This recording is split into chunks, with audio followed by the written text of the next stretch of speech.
Please like my videos, please subscribe to my channel, and please press the bell icon so that you get to know when my latest video has come. And to learn more and to find a video relevant to you, please do check out my videos list. Hello, Namaskar and Adab to all my friends from your friend astrologer and guide Irfan, once more with you from your very own channel Astro Assurance. As we go deeper and deeper into various placements, understand various aspects of astrology, one of the important concepts of astrology is the relationship between the Lagna chart or the placements of planet in the Lagna chart versus the placements in the divisional charts. Now, I have talked a little bit about planetary placements in the divisional charts. I have talked a little bit more about the Navmansh, but I have not delved too much into the other divisional charts, where we will go slowly one by one. I have talked a little bit about the Dashamsha or the Dashmansh, but I have not talked much about the Dvidamsha, for example, or the Satyamsha. We will talk about them later. But certain concepts are important to understand first before we go into the higher divisional chart. Today, one of the things that I want to talk and elaborate on is because of certain misconceptions about the Navmansh chart and its relationship to the Lagna chart. Now, the construct of the Navmansh chart is such that planets, when they are placed in some specific positions or placements in the Lagna chart, will not go into certain positions in the Navmansh chart. The construct of the Navmansh chart prevents such a placement. For example, a planet which goes into the Aries sign in the Lagna chart cannot go into the Capricorn or the Aquarius or the Pisces sign in the Navmansh chart. Whichever planet it is, if it goes into the Aries sign in the Lagna chart, you will not find the planet in either the Capricorn or the Aquarius or the Pisces signs in the Navmansh chart. The construct of the Navmansh doesn't allow it. Now, this is not just by coincidence or just the construct of the Navmansh. There is a deeper meaning to why some planets cannot be placed in certain placements in the Navmansh when they get into certain specific placements in the Lagna chart. So, as we go deeper and deeper, we will talk about it, but I want to start at a level 1 level, where I want to talk about the relationship of certain planetary placements in the Lagna versus the Navmansh, and where the limitation of the Navmansh comes in, why the limitation comes in, and overall how the energies of the Lagna and the Navmansh work together to manifest certain results for us. Now, out of the 7 planets, which are Sun, Moon, Mercury, Venus, Mars, Jupiter, Saturn, keep the luminary Sun and Moon aside. Let's talk about the other 5 planets. Each one of them rule 2 signs each. Now, out of these 5 planets, these 3 planets, Mercury, Venus and Mars, are outliers or are different from Jupiter and Saturn.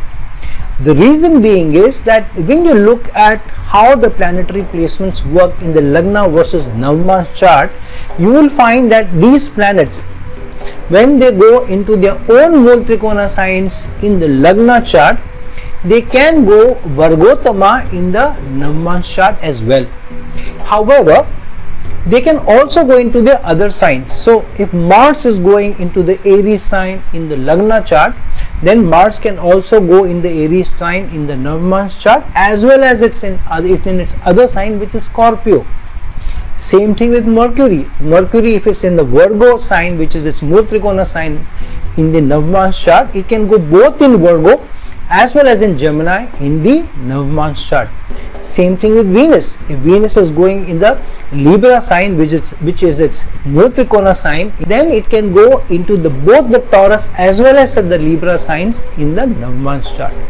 But what is the outlier? The outlier is that if any of these 3 planets go into the other sign in the Lagna chart, for example, if Venus goes into the Taurus sign in the Lagna chart, it will never go into the Libra sign in the Navmansh chart. And Mercury, if it goes into the Gemini sign in the Lagna chart, you will never find Mercury going into the Virgo sign in the Navmansh chart. If Mars goes into the Scorpio sign in the Lagna chart, it will never go into the Aries sign in the Navmansh chart. So, Each of these planets, when they go in the other sign in the Lagna chart, they are stopped or they are restricted entry into the Mool Trikona sign energies of their own sign, of their own other sign, or their own Mool Trikona sign. So these three are outliers, which means that when the planet goes into the other sign, which is at a baser level than the Mool Trikona sign energies, then it is not allowed to combine with the Mool Trikona sign energies in the Navamsha chart. It is allowed only so much strength and not more. Why? The planet acquires higher strength when it goes into the Mool Trikona sign energies. Mars is much more powerful in Aries than in Scorpio. Venus is much more powerful in Libra than when it is in Taurus. Mercury is much more powerful in Virgo rather than when it is in Gemini. So if they are in the Mool Trikona signs in the Lagna chart, they can go in both the Mool Trikona signs and the other signs in the Navamsha. However, if they go into their base level energies in the Lagna chart, if Venus goes into Taurus in the Lagna chart, it is not allowed entry in Libra sign in its Mool Trikona sign energy in the Navamsha chart. Higher level of energies for this planet is not allowed, which means the Navamsha, because of its construct, will not allow the Navamsha to be overtaking the strength of the planet in the Lagna chart. It is a sign given to us. It is a construct of the Navamsha which will not allow a high level of energy. So what is the Navamsha screaming at us? The Navamsha is screaming at us that the Lagna chart is supreme, the Lagna chart holds sway, and the construct of the Navamsha chart itself does not allow a planet at a baser level in the Lagna chart to go at a higher level in the Navamsha chart. And this is not only about the planet which overrules the sign. Any planet which goes into the baser level of these three planets, or for Venus, Mercury and Mars's baser level sign, which is Taurus, Gemini and Scorpio, any planet which goes into these signs in the Lagna chart will not go into the Mool Trikona signs of these planets in the Navamsha. So Jupiter, if it is in the Taurus sign in the Lagna chart, will never go in the Libra sign in the Navamsha. If Jupiter is in the Gemini sign in the Lagna chart, Jupiter you will never find in the Virgo sign in the Navamsha chart. And if Jupiter is in the Scorpio sign in the Lagna chart, you will never find Jupiter going into Aries sign in the Navamsha chart. This is not only for the planet which rules it, but any planet which goes into the baser signs for Virgo, for Venus, Mercury and Mars will not go in the higher Mool Trikona sign energies in the Navamsha chart. Navamsha is screaming at us and telling us that Lagna placement rules supreme, and the Navamsha chart cannot overrule the Lagna placements, which means the Navamsha can at best complement the strength of the Lagna chart but cannot overtake it or overshadow it, at least for these three placements, or these three planetary placements, or these three planets Mool Trikona sign energies. Now the outlier is Jupiter. And why is Jupiter the outlier?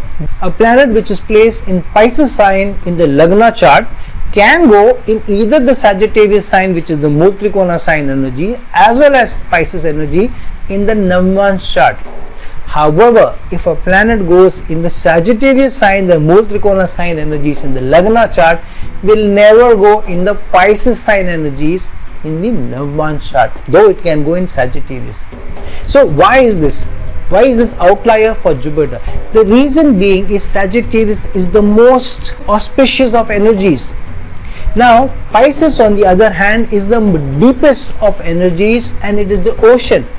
Cancer sign, which represents one watery sign, is more of a pond or a small rivulet of water flowing. Scorpio sign represents a deep lake where the waters are still stagnant, they are not flowing, but the lake is deep. Pisces on the other hand represents the ocean.